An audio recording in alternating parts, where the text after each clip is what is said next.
negativa, é uma coisa má, né? A gente pensa assim, é normal, é natural isso, tá? A pessoa fala assim, inclusive só para contar, né? Quando eu cheguei aqui assim, quando falei paixões, aí as companheiras estavam sentadas, paixões, né? Não, paixões não é negativo, tá? É isso que eles estão dizendo para a gente, não é negativo. O que vai ser negativo? A paixão está no excesso provocado pela vontade, pois o princípio foi dado ao homem para o bem e as paixões podem conduzi-lo a grandes coisas. Agora, quando é que vai ser negativo? Vai ser negativa quando estiver acoplada ao abuso. E aí eles dizem, o abuso a que ele se entrega é que causa o mal. Então, paixão por si mesma pode ser extremamente positiva. Através da paixão, a gente tem as descobertas, a gente tem as pessoas que se entregam às pesquisas que requerem de cada uma das pessoas uma dedicação enorme. A paixão, né, a gente gosta muito de falar em questões assim do nosso cotidiano, né? Nada melhor do que falar de que cozinhar, né? Falar de cozinha, né? A pessoa, quando ela gosta de fazer uma coisa, né? Quando ela simplesmente, eu cozinho, né? A gente vê isso, algumas pessoas falando. Você sabe cozinhar? Sei cozinhar. Mas você gosta de cozinhar? A pessoa, não gosta de cozinhar. Então, o que acontece? Quando a pessoa não gosta de cozinhar, mas sabe cozinhar, ela vai lá e cozinha, né? Agora, quando a pessoa tem paixão pela cozinha, o que acontece? Ela vai tentar fazer sempre a melhor coisa possível. Ela vai se dedicar. Ela se preocupa em arrumar, botar com aspecto bonito. Ela se dedica mais. Então, isso é tudo muito positivo para a gente, né? Porque através da dedicação que a gente tem, a gente vai ter resultados extremamente positivos no nosso dia a dia. Nós trouxemos nessas duas caixinhas que estão ali embaixo, aquilo ali não é invenção também não, tá? Aquilo ali não está no Livro dos Espíritos. Aquelas caixinhas que estão ali embaixo são simplesmente o seguinte: nós fomos no dicionário e pegamos no dicionário vários significados da palavra paixão. E aí a gente vai perceber que as palavras que estão no lado de cá, calor, emoção, vida, sentimento, gosto, amor intensos, essas coisas são positivas. Vocês já imaginaram, né? A gente, quando vem aqui fazer o estudo, a gente vem fazer o estudo com muito boa vontade, tá? Com toda certeza, os expositores, quando vêm na casa, vêm com muita boa vontade, têm prazer em vir na casa. Agora, vocês já imaginaram se chegasse um expositor que, ao invés de calor, emoção, vida, sentimento, gosto ou amor intensos pelo que está fazendo, pelo trabalho na seara do Cristo, vocês já imaginaram se o expositor chegasse aqui e falasse assim com vocês? Boa tarde, meus irmãos. Na tarde de hoje, nós vamos estudar a respeito do item 907. Sabe o que ia acontecer? Ninguém ia aguentar, ia ficar todo mundo dormindo, tá? Nem o pessoal que está em casa, no vídeo, vendo o vídeo, ia aguentar acordado. Aí a pessoa fala, eu estou com insônia hoje, já sei o que eu vou fazer, vou botar aquela palestra que eu vou dormir em 5 minutos. Né? Porque ninguém aguenta. Por quê? Porque a paixão, porque o calor, essa questão positiva, faz com que as pessoas prestem atenção, a pessoa fica ligada, a pessoa tem prazer, a pessoa tem satisfação. É bom a gente ouvir uma pessoa quando a pessoa trabalha a paixão no bom sentido. Só que lá no dicionário ele traz o lado de lá, a coluna da de lá, a caixinha da direita. E aí a gente vê que tem grandes sofrimentos.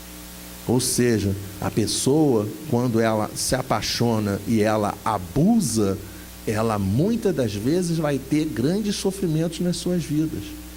Tem ali também intenso a ponto de ofuscar a razão, furor incontrolável, exaltação, cólera e, por último, supera os limites da razão. Olhem que coisa impressionante, tá? A palestra eu deixo ela aqui no computador, eu copio, tá? Ela não fica no meu pendrive não, eu acho até que esqueci o pendrive ali, mas depois eu vou tirar o pendrive dali. Mas a palestra eu copio para a área de trabalho, então quem quiser a palestra, tá? Depois pega aqui assim, para poder pegar todo esse conteúdo, para poder estudar em casa, pede a cópia do assunto, tá? Tudo que está aí é cópia, praticamente cópia do Livro dos Espíritos. E aí, quando você vai olhar aquela coluna da direita lá, o que é a coluna da direita? É justamente aquela definição que faz a gente pensar que quando a gente vai estudar paixões é uma coisa complicada. Por quê? Quando a gente tem paixão, e aí é importante a gente entender o seguinte, aqui no caso nós não estamos falando de casais apenas. Claro que quando você tem, né, um relacionamento amoroso que começa por esse caminho da paixão, é como se a pessoa tivesse uma venda nos olhos, né? Como é que você vê esse tipo de coisa? A pessoa fala assim, fulano é de determinada maneira, aí a garota pega e diz assim, não é não, ele é perfeito. Ora, nós não somos perfeitos, tá? Então o que é a paixão? A paixão é cega. Nessa maneira, esse abuso da paixão, ele faz com que a paixão se torne cega. A pessoa não reconhece os defeitos e não vê falhas na outra pessoa. Isso não acontece só com casais, acontece de uma mãe com um filho, acontece de um filho para uma mãe, né? O que é o amor? O amor é quando você já consegue enxergar o defeito do outro e mesmo assim você ama. Amor, às vezes a gente vê, uma companheira outro dia chegou para mim, eu amo tanto meu marido. Aí eu perguntei para ela, que legal, você ama o seu marido, é tão bom, né? Que bom que você ama o seu marido. Aí, só que a gente pergunta, né? Por que você ama o seu marido? Aí ela falou assim, ele é igualzinho a mim. Ora, amar uma pessoa que é igualzinha a você, você ama na realidade a si mesma. Isso não caracteriza obrigatoriamente a questão do amor. Amar é quando você consegue ver que a outra pessoa está com problemas, tem defeitos, tem situações. Às vezes a gente vê pessoas, amigos, casais, que um chega para o outro, quando fala do outro, fala assim, nossa, mas ele é muito chato, nossa, mas ele é isso, ele faz aquilo. E aí depois você pergunta, e aí, o que você sente por ele? Eu amo profundamente fulano, tá? Então é essa que é a questão.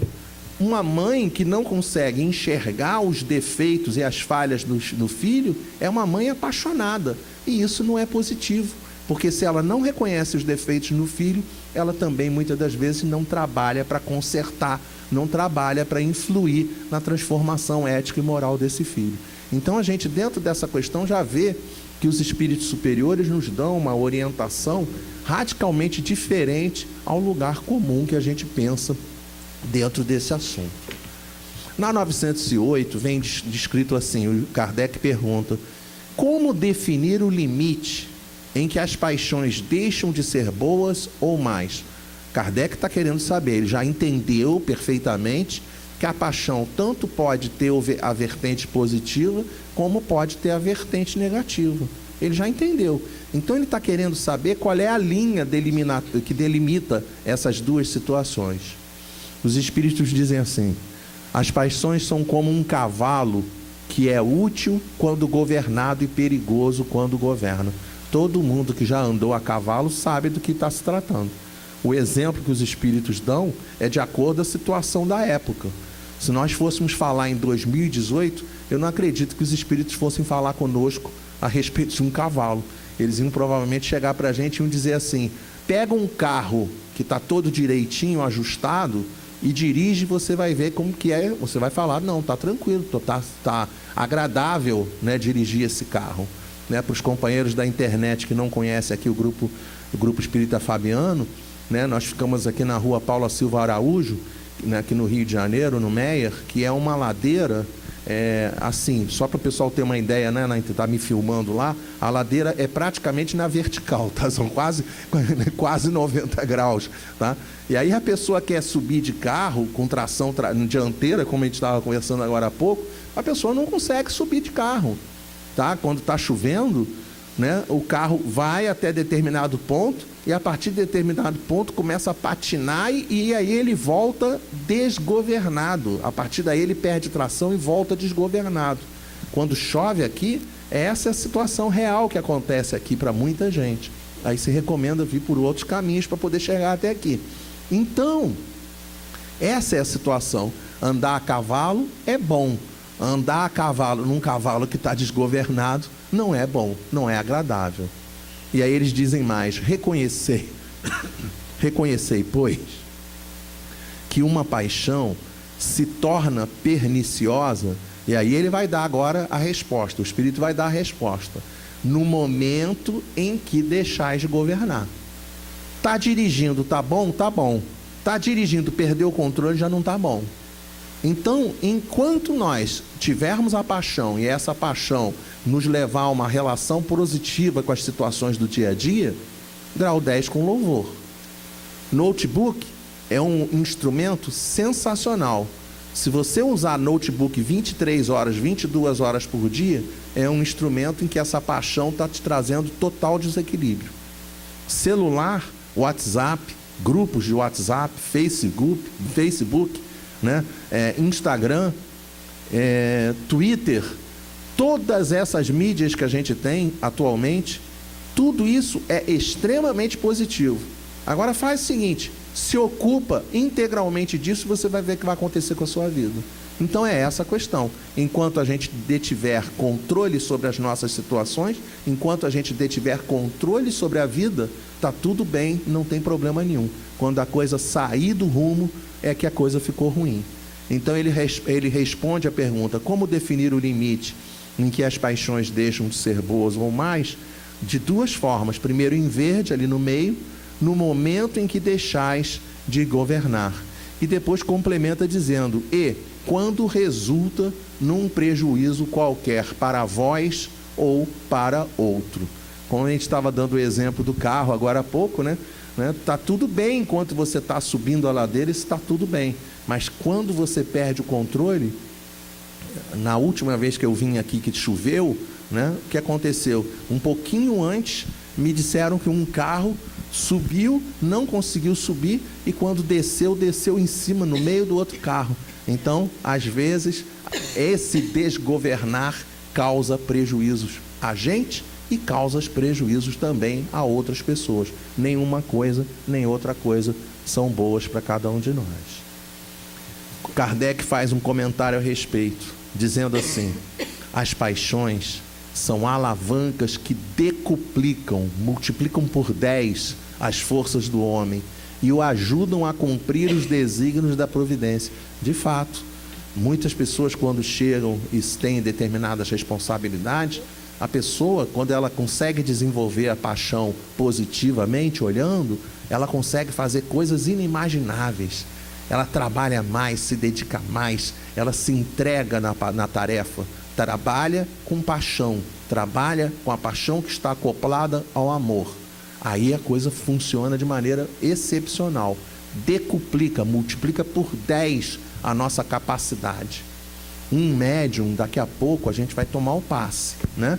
O que acontece? O que ele está dizendo para a gente? O médium equilibrado, o médium que tem a paixão pela doutrina espírita, que tem a paixão por Jesus, que tem a paixão por Fabiano, equilibradamente, o que acontece? Na hora dele chegar para aplicar o passe, a potência que ele recebe é multiplicado por 10, porque ele tem a sua vontade, a seu desejo, o querer dele é aumentado de maneira significativa. Se o médium chegasse para aplicar o passe sem a paixão, o que ia acontecer? Já imaginaram? Imagina sentão quer receber um passe? Quero receber um passe. Então senta aí. Não, aí senta aí não, né? Como senta aí, né? Então que não tem alguém para aplicar o passe? Alguém aqui gostaria de aplicar o passe? Ninguém tem ninguém para aplicar o passe. Então vou eu mesmo. Na vontade que dá é a pessoa que está sentada. Ele fala assim, então faz uma coisa, deixa para lá, não precisa dar o passe não, deixa eu ir embora. Porque se a pessoa está com esse nível de má vontade, a pessoa não vai querer receber o passe. É disso que ele está falando aqui para a gente. Mas, se em vez de as dirigir as forças, o homem se deixa dirigir pelas forças, ele cai no excesso. E a própria força que em suas mãos poderia fazer o bem, recai sobre ele e o esmaga. Aqui assim, nós colocamos aqui embaixo 2 tipos de alavanca. A imagem está muito pequenininha, talvez não esteja dando para perceber.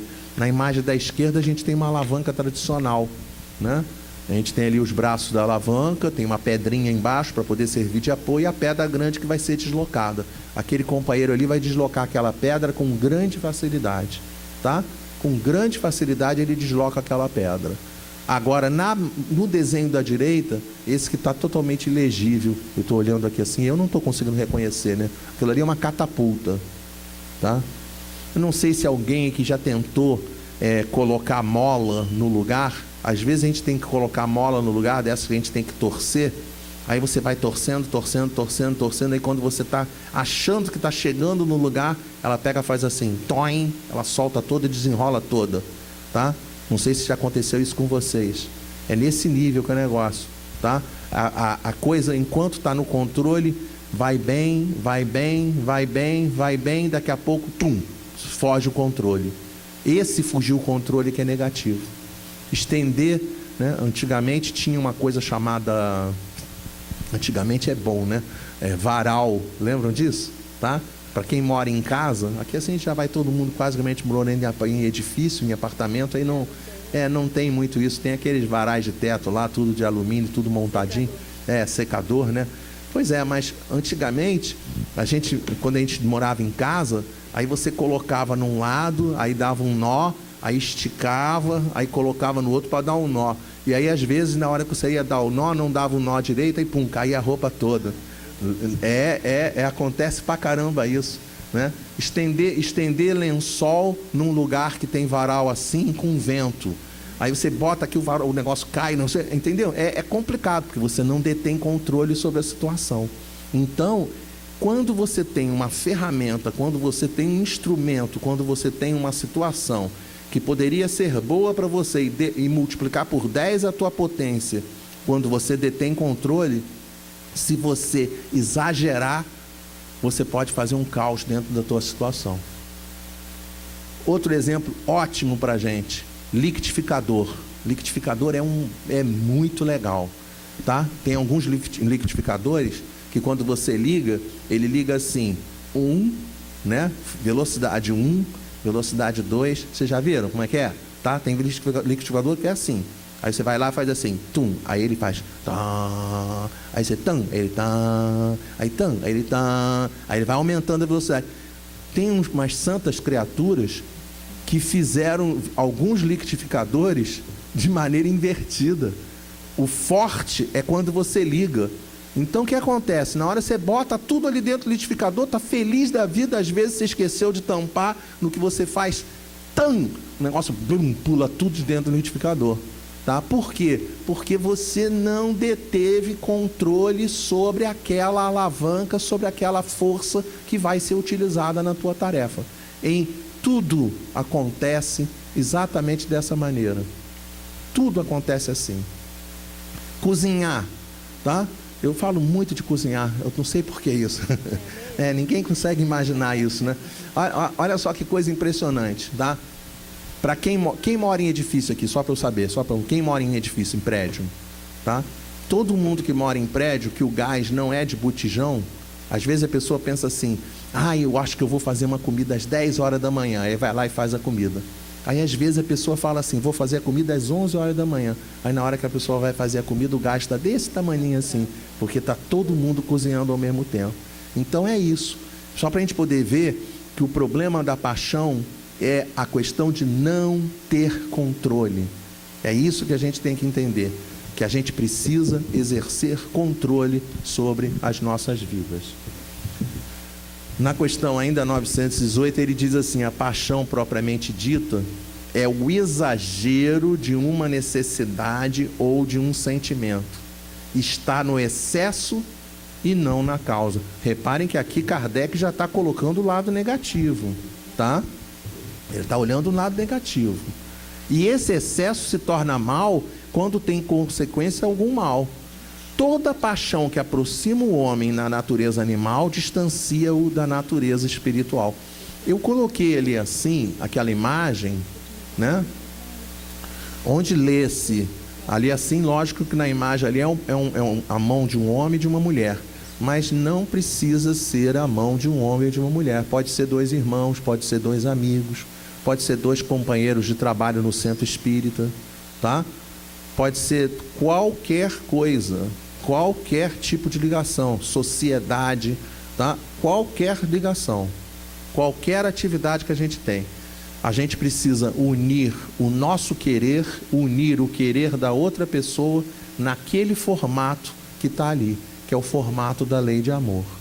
E para a gente poder saber quem é que deve ser o foco da nossa lei de amor, ali no meio do foco, no meio daquele coração, a gente vê o sol. Por que eu escolhi essa imagem? Porque o sol para a gente, como em vários outros estudos que a gente faz, a gente gosta de lembrar isso, é uma metáfora espetacular para o nosso dia a dia, porque Jesus utilizou isso para a gente dizendo: eu sou a luz do mundo, aquele que me seguir jamais andará em trevas.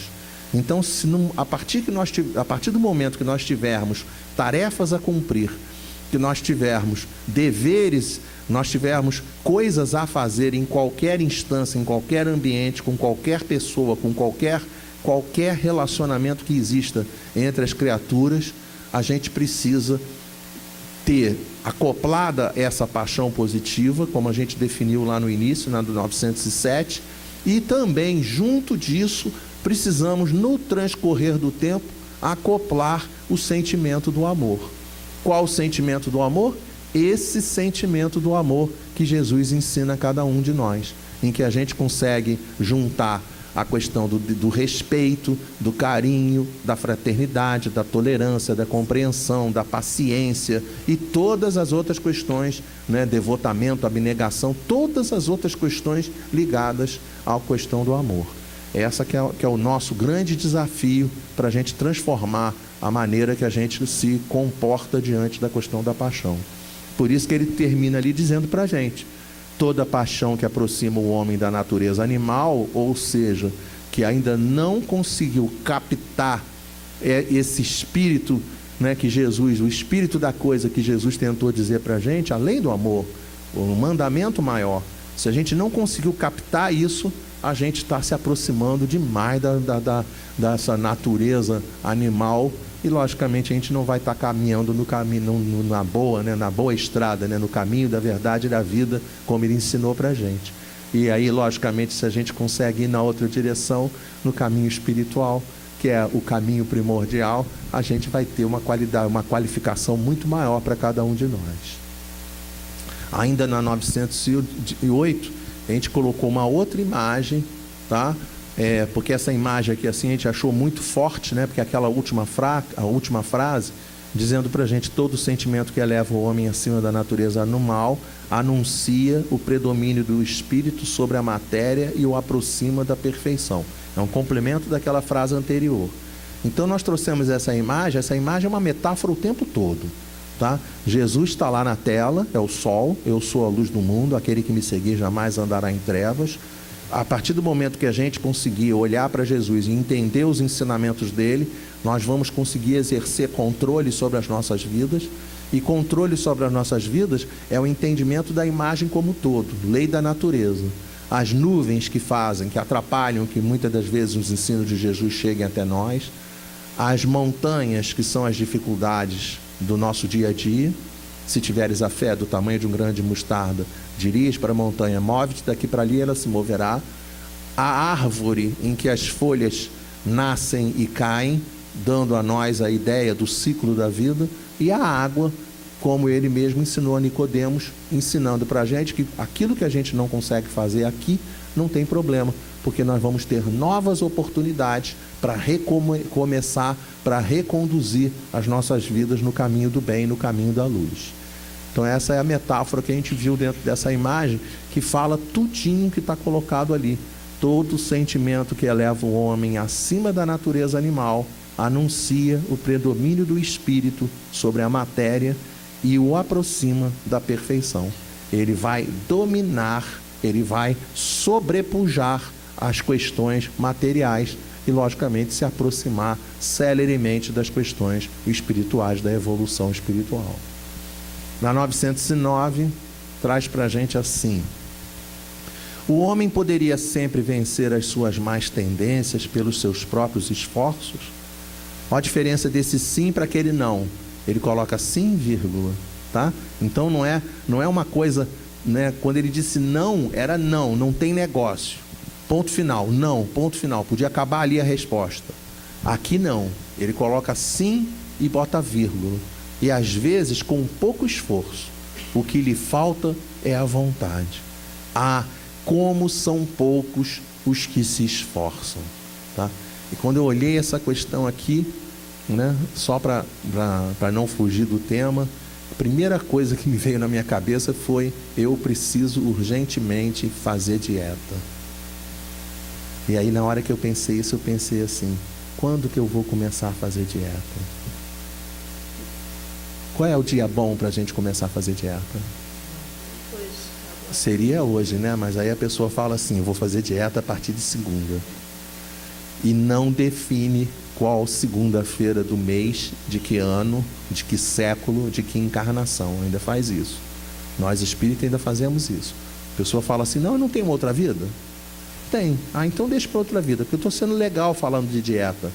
Eu estou sendo... A gente, quando fala assim, quando eu uso a minha referência nesse momento, a gente usa a referência nossa em palestra quando a referência é negativa. Então não tem problema, tá? Eu não vou estar me elevando, eu estou, né, descendo couro em mim mesmo. Tudo bem, fechado o negócio. Agora, dieta é o menor problema que a gente tem. É o menor problema. Nós temos problemas muito maiores. Otimismo versus pessimismo, a insistência em fazer o bem, a persistência, a confiança, aquilo que está colocado ali assim, que a gente esquece, aquilo ali a gente esquece. Gente, como nós esquecemos dessa imagem que está aqui. Seja feita a tua vontade. Nós nos esquecemos que Deus está no comando. Se esse estudo tivesse vindo há 2 semanas, há 3 semanas, e fosse espalhado, espargido, essa parte aqui pelo Brasil inteiro, ia ser fundamental. Deus está no comando. A gente tem que entender isso. Cada um de nós recebe exatamente a cota de ensino, exatamente a cota de aprendizado, de oportunidades, de experiências, de provas, de expiações relativas ao nosso estado evolutivo. Cada um de nós. E aí a gente vê na internet, na mídia social, justamente o oposto. Aí a pessoa vai lá e coloca assim: outro dia eu vi isso escrito: quando Deus estiver no comando, as coisas vão melhorar. Eu falei: como quando Deus estiver? Deus está no comando o tempo todo. Se as coisas não estão melhores, é porque nós não transformamos as coisas em coisas melhores. E por que a gente não transforma as coisas em coisas melhores? Porque nos falta pouco esforço. O que lhe falta é a vontade. A gente não tem a vontade necessária para mudar o mundo. A pessoa anda na rua, vê um papel no chão, e ela pega e diz assim: esse papel é um prejuízo para a natureza. Pergunta que não quer calar: se é um prejuízo para a natureza, por que você não vai lá e guarda e joga o papel no lixo e recolhe o papel? Ah, eu não recolho o papel porque não fui eu que joguei. Então você está entendendo errado a lei de Deus. Porque o buraco que faz o barco afundar é o mesmo buraco, não interessando em quem esteja perto do buraco. Está todo mundo no mesmo barco. A gente cansa de ver isso. Rio de Janeiro, 2018. Vê se não é isso, né, que a gente vê. Tem muita gente na rua que varre a calçada da casa, junta o lixo e coloca o lixo na frente da casa. Aí diz assim: a minha responsabilidade eu fiz, varri. Recolher o lixo fica por conta do companheiro lá, do gari. Ora, pergunta que não quer calar: e se chover? Quem é que vai pagar, quem é que vai arcar as consequências negativas da pessoa ter aquele lixo todo aglomerado lá dentro do bueiro? É a gente mesmo. Então, recolher o lixo, né? Varrer o lixo, recolhe o lixo. Recolhe o lixo. Olhou o negócio no chão? Recolhe o negócio no chão. Viu uma luz acesa? Apaga a luz. Viu alguma coisa vazando? Comunica que está vazando. Não vamos perder água, não vamos perder. Vamos cuidar de tudo que está à nossa volta. A responsabilidade é de todos nós. A responsabilidade não é de uma pessoa só. Mas a pessoa não consegue fazer isso. Por quê? Porque ela não consegue entender que a grande transformação no mundo não é de fora para dentro. Um dia nós vamos entender isso. Que não interessa, tá? Vou falar aqui, citar os nomes, tá? Porque nós precisamos entender isso. Não interessa quem são os governantes. O que interessa é o que nós fazemos. Porque no dia que todos nós vibrarmos de uma maneira diferente, né, todos os filósofos da atualidade falam a respeito disso de maneira muito clara. E a doutrina espírita já explicava isso para a gente desde 1857.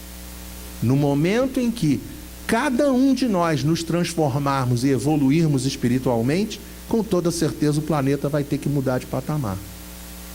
E ai daquele que não mudar de patamar junto. Porque aquele que não mudar de patamar junto, necessariamente vai ter que ser alijado do planeta. Então nós somos os detentores desse futuro. Nelson Mandela dizia isso: eu sou o Senhor da minha alma.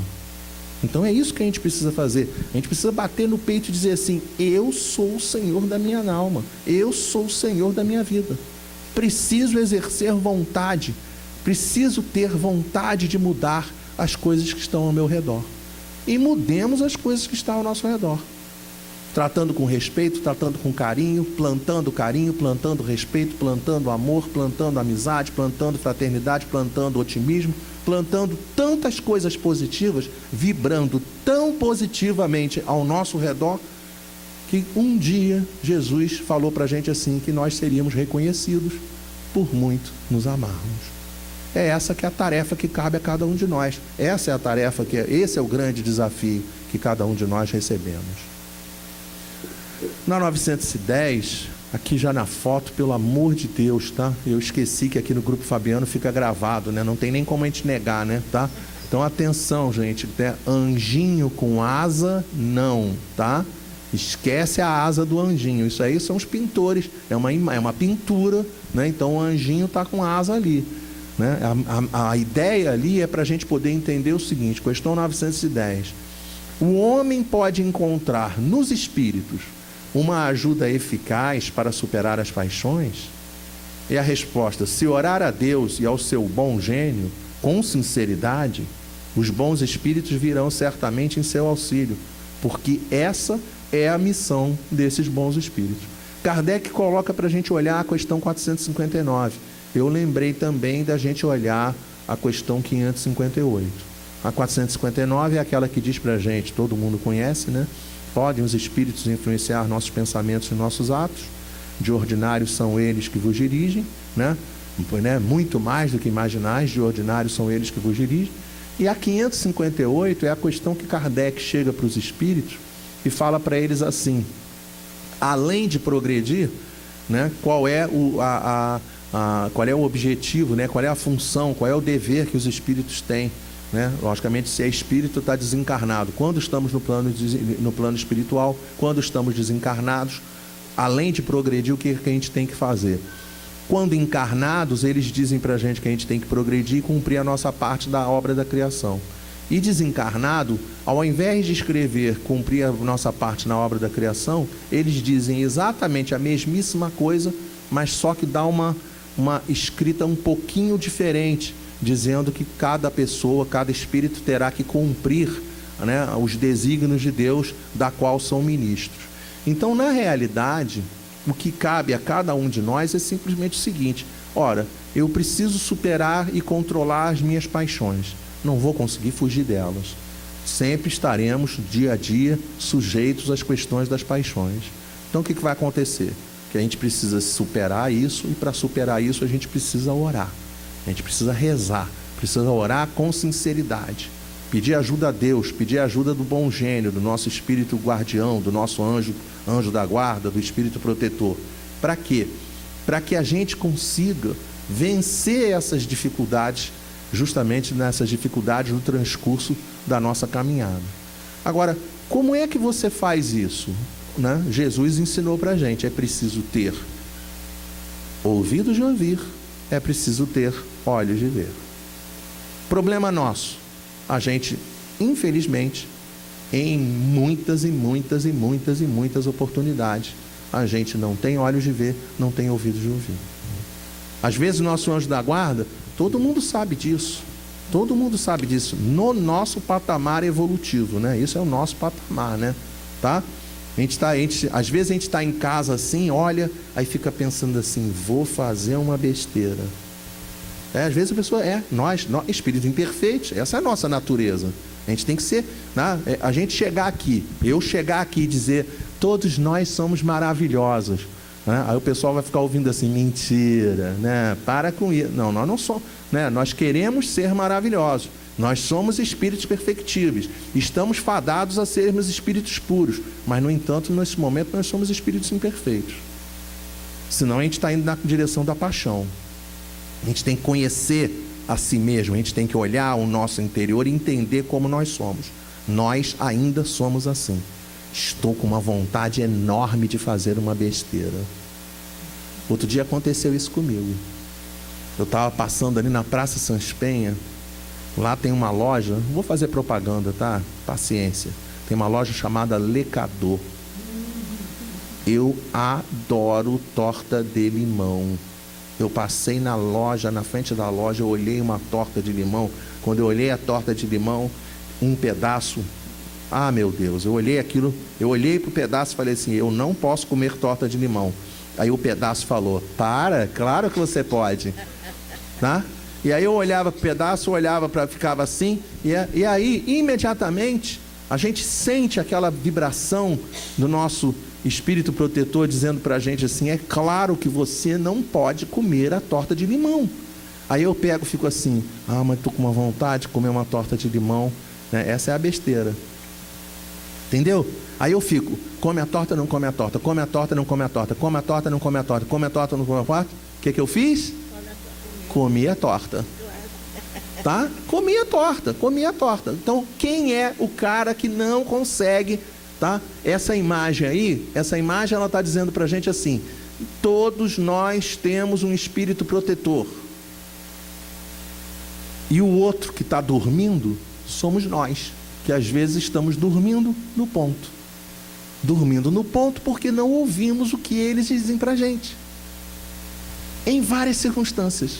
Estou falando o exemplo pueril da torta de limão para ficar fácil.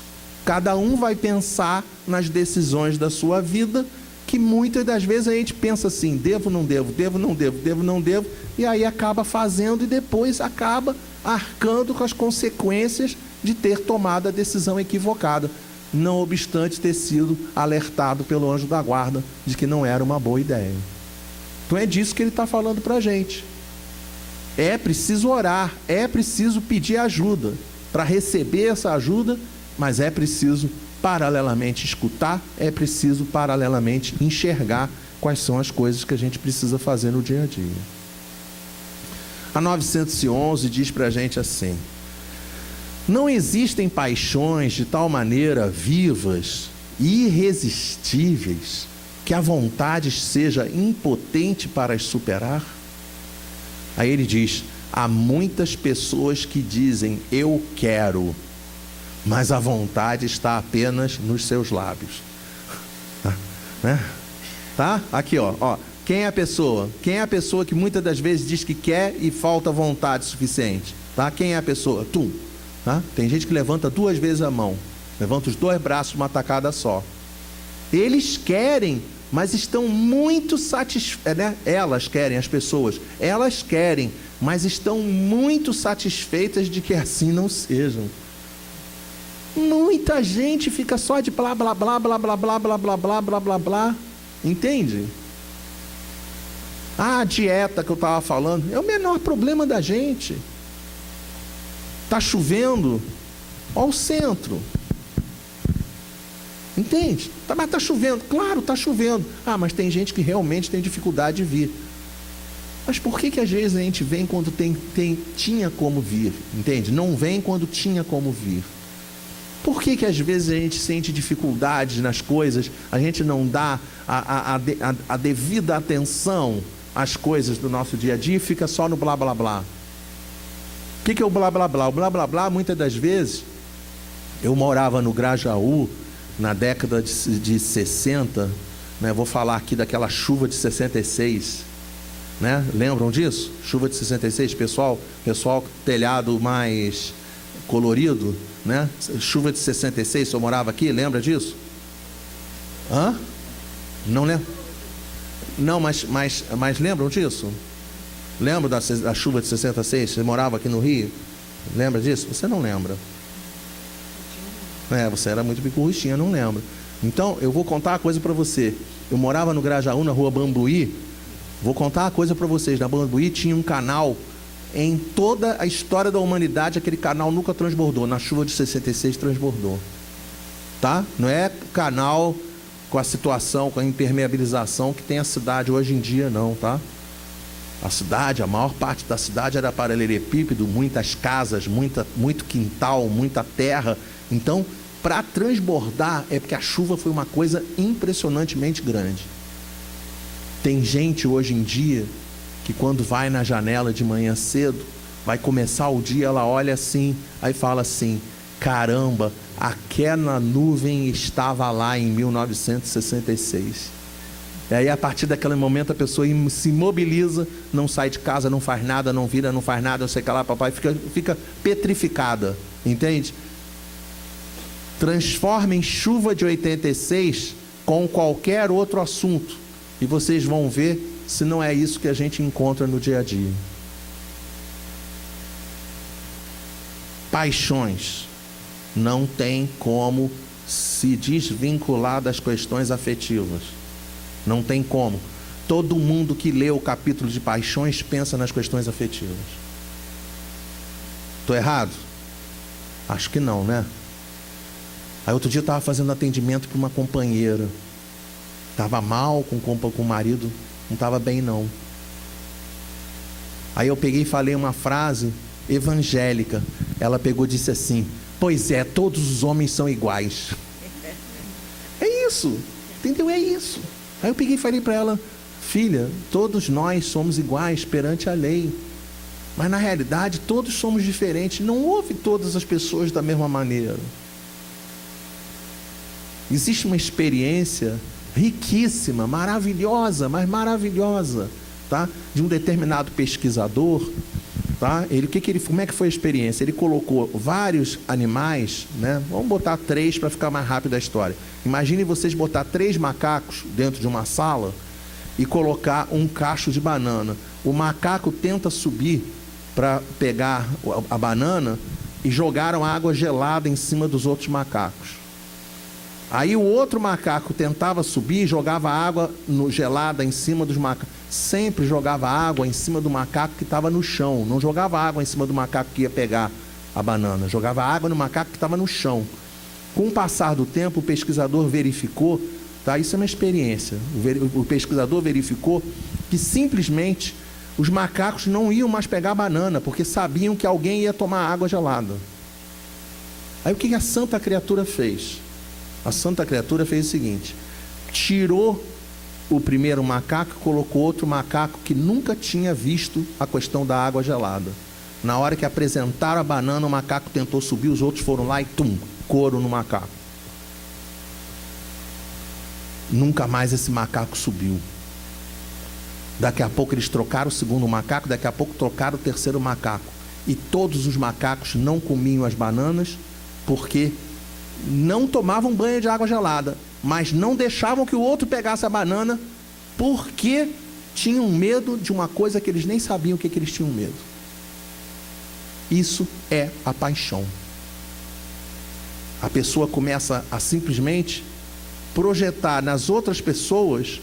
Eu me lembro que uma determinada pessoa que usava...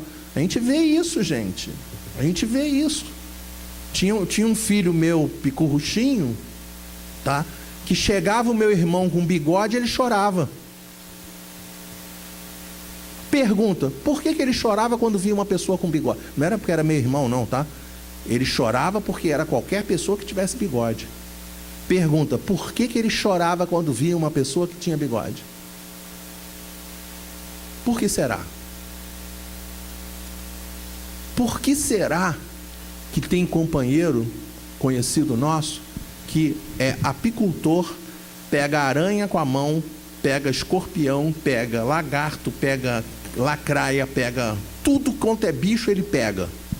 Tudo quanto é bicho ele pega. Se entrar uma barata no ambiente, ele sobe na cadeira.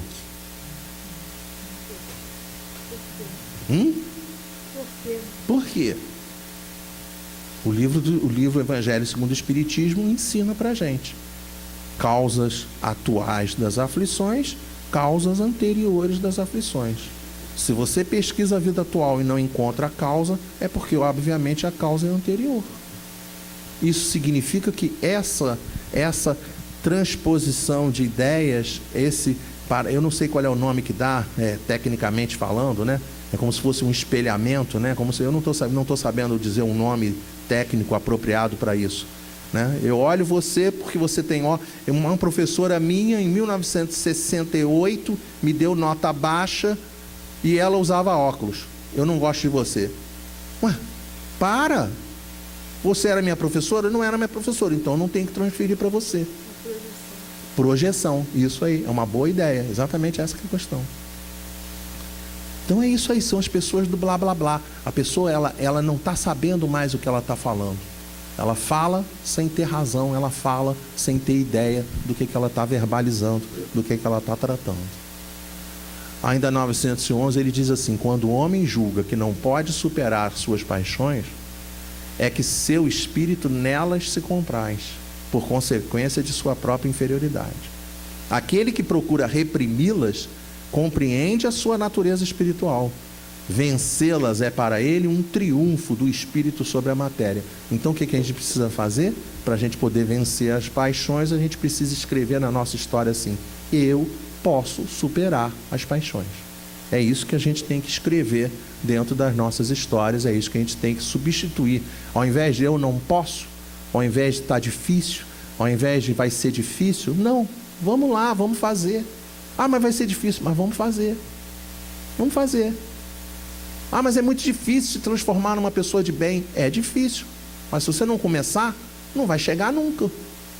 Então vamos fazer. Temos que entender que nós podemos fazer essas transformações. E finalmente na 912, para encerrar o nosso estudo, a pergunta é feita assim: qual o meio mais eficaz de se combater a predominância da matéria, da natureza corpórea? Resposta: praticar a abnegação.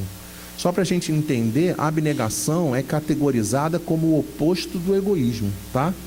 É a virtude que é a oposição do egoísmo, só para a gente poder entender. O que é a negação, a abnegação? A abnegação nós colocamos ali a etimologia da palavra.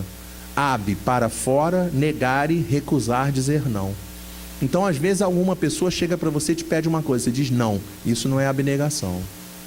Abnegação é quando você diz não a si mesmo para fazer alguma coisa para o outro. É quando você consegue entender que você tem que ter o teu espaço exato dentro da sociedade, dentro da história da humanidade, dentro de todos os aspectos. Eu tenho o meu espaço. Eu preciso identificar, eu preciso me conhecer, eu preciso saber exatamente o espaço que eu devo ocupar. É isso que a gente precisa fazer. Aquela história ali assim, que tem ali na imagem, é um espanhol chamado Ivan, não está dando para ler aqui o nome, mas é Ivan alguma coisa, tá? É uma história bastante conhecida. Ele estava numa prova de longa duração, e o companheiro que está ali na frente dele, quando chegou numa área que tinha uma certa delimitação, ele achou que tinha terminado a prova. E aí ele diminuiu a velocidade. O outro companheiro podia ter passado batido por ele e ter ganho a prova. Só que o espanhol não ganhou a prova. O espanhol ficou o tempo todo atrás dele, tá? Imagine que queniano provavelmente não estava falando a mesma língua que o espanhol. Então ele ficava falando para ele, apontando para ele o que ele devia fazer, e o queniano não está entendendo nada. A filmagem é apoteótica, porque aí o queniano vai assim, sendo quase que empurrado por ele, ele vai olhando assim sem entender. Aí quando cruzam a faixa final, o queniano em primeiro e o espanhol em segundo, todo mundo comemora, talvez comemorando não a vitória do queniano, mas a vitória do espanhol sobre si mesmo. A ponto de depois, na entrevista, virar para ele e perguntar para ele: puxa, por que você fez aquilo? Ele falou: fez o quê? O que eu fiz?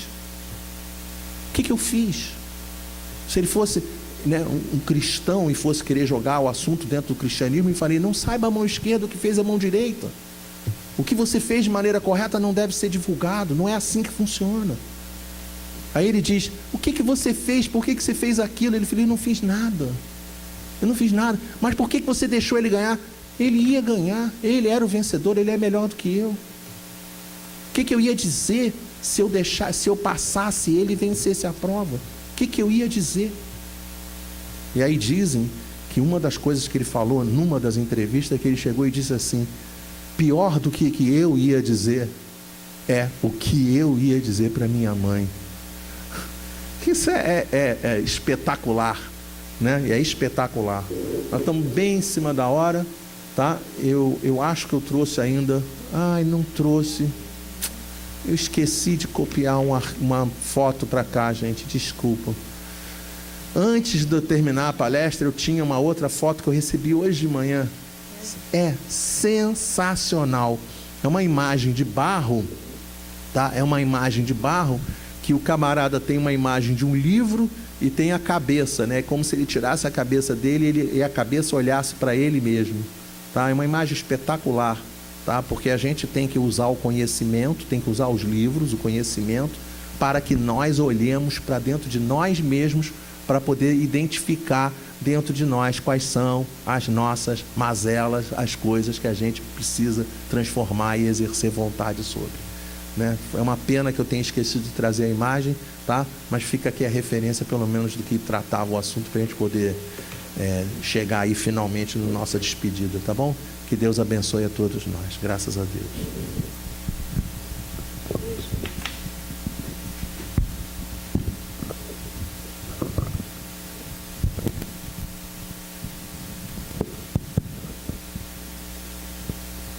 Agradecendo mais uma vez ao Eduardo, sempre muito bom você aqui conosco.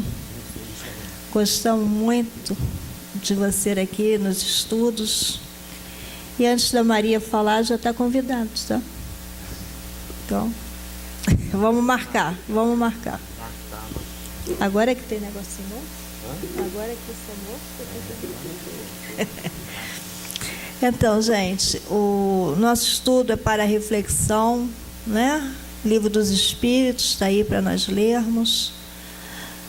Tem os grupos de estudos também, que são bons para tirarmos as nossas dúvidas, nossos esclarecimentos. Estamos no finalzinho, mas pode chegar ainda, né, para estudar. Ao término, vamos passar os passes, agradecendo a presença de todos, né? E vamos, unidos, orar pelo momento que o rio está passando, essas chuvas, as áreas de riscos. Vamos envolver a todos. E a Josi, para encerrar o nosso trabalho da tarde de hoje, vai fazer a nossa prece.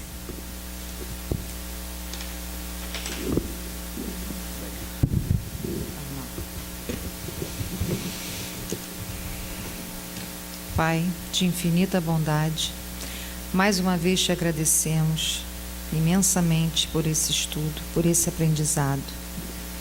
E te pedimos, Senhor, que nos envolva, a cada um de nós, ao nosso amigo Eduardo, a todos que aqui estão, encarnados e desencarnados, e aqueles que não puderam estar também. Que todos nós sejamos envolvidos com a sua luz, com a sua misericórdia, com a sua paz. Que possamos voltar para os nossos lares, colocando em prática tudo que ouvimos aqui, que aprendemos. Que assim seja. Graças a Deus.